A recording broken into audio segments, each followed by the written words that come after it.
The Raven. Once upon a midnight dreary, while I pondered, weak and weary, over many a quaint and curious volume of forgotten lore, while I nodded, nearly napping, suddenly there came a tapping, as of someone gently rapping at my chamber door. "'Tis some visitor," I muttered, tapping at my chamber door. Only this, and nothing more. Distinctly I remember it was in the bleak December, and each separate dying ember wrought its ghost upon the floor. Eagerly I wished the morrow.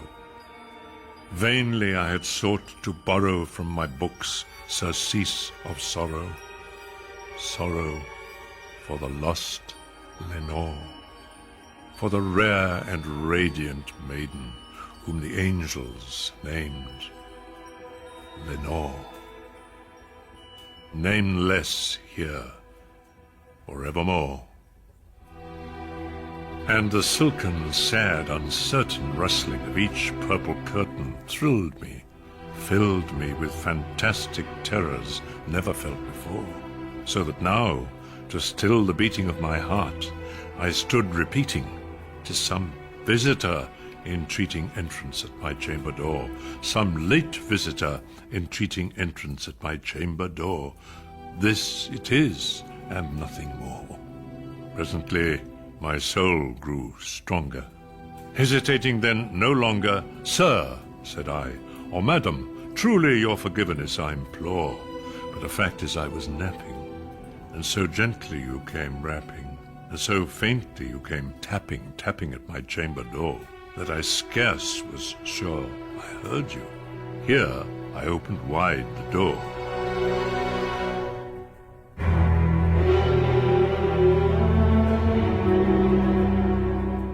Darkness there, and nothing more. Deep into that darkness peering, long I stood there, wondering, fearing, doubting, dreaming dreams no mortal ever dared to dream before. But the silence was unbroken, and the darkness gave no token, and the only word there spoken was the whispered word, "Lenore."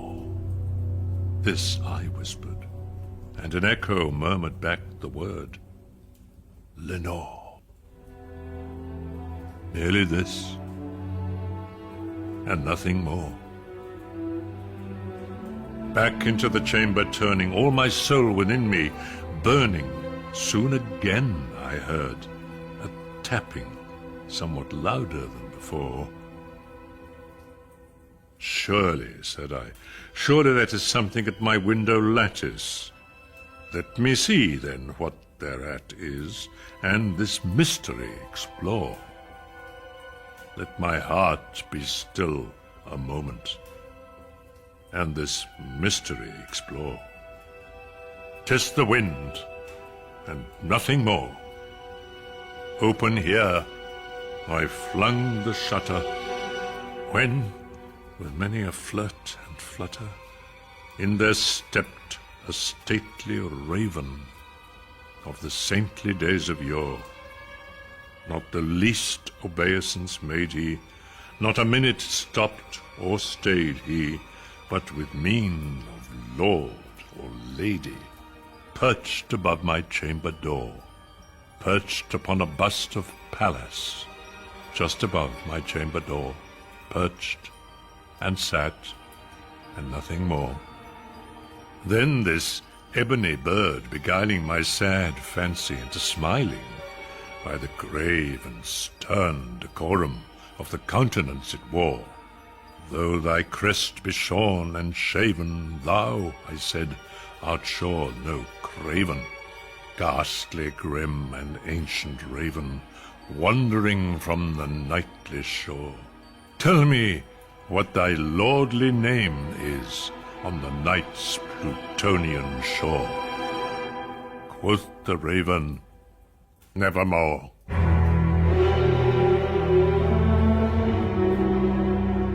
Much I marvelled this ungainly fowl to hear discourse so plainly, though its answer little meaning, little relevancy bore.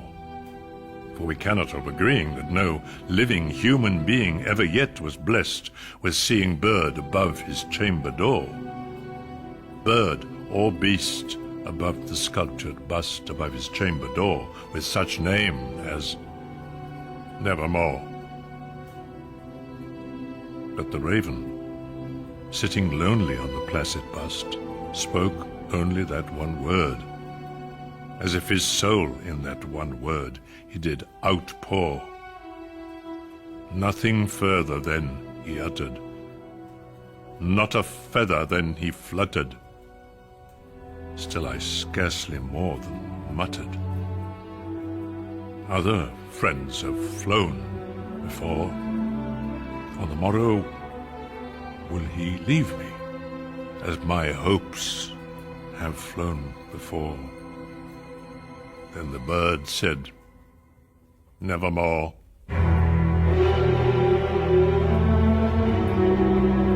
Startled at the stillness broken by replies so aptly spoken.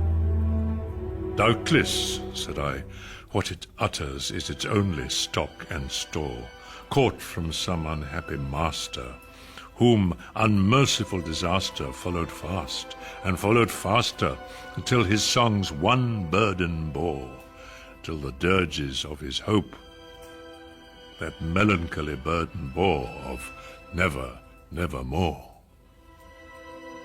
But the raven, still beguiling all my sad soul into smiling, straight I wheeled a cushioned seat in front of bird and bust and door. Then upon the velvet sinking, I betook myself to linking fancy unto fancy, thinking what this ominous bird of yore, what this grim, ungainly, gaunt, and ominous bird of yore meant in croaking Nevermore. This I sat engaged in guessing, but no syllable expressing to the fowl, whose fiery eyes now burned into my bosom's core. This and more I sat divining, with my head at ease reclining, on the cushion's velvet violet lining that the lamplight gloated o'er. But whose velvet violet lining, with the lamplight gloating o'er, she shall press, nevermore. Then methought the air grew denser, perfumed from an unseen censer swung by seraphim, whose footfalls tinkled on the tufted floor. Wretch, I cried, thy God hath lent thee. By these angels he has sent thee respite, respite and nepenthe from thy memories of Lenore. Quaff, oh quaff this kind nepenthe, and forget this lost Lenore. Quoth the raven, Nevermore.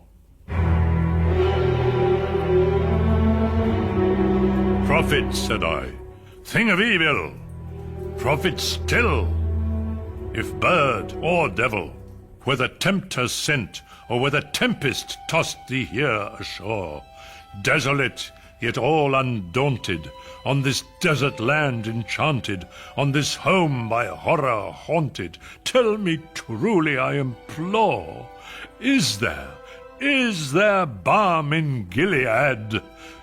Tell me, I implore. Quoth the raven, Nevermore. Prophet, said I, thing of evil, prophet still, if bird or devil, by that heaven that bends above us, by that God we both adore, tell this soul with sorrow laden, if within the distant Aidenn it shall clasp a sainted maiden whom the angels named Lenore. Clasp a rare and radiant maiden, whom the angels named Lenore. Quoth the raven, nevermore.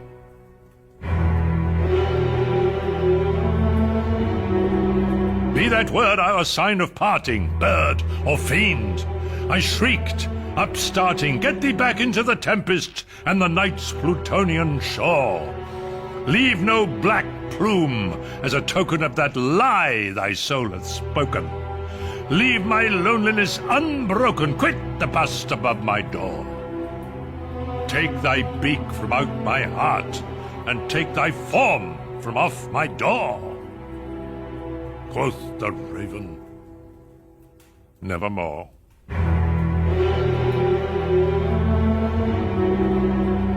And the raven, never flitting, still is sitting. Still is sitting on the padded bust of Pallas, just above my chamber door. And his eyes have all the seeming of a demon's that is dreaming, and the lamplight o'er him streaming throws his shadow on the floor. And my soul, from out that shadow that lies floating on the floor, shall be lifted nevermore.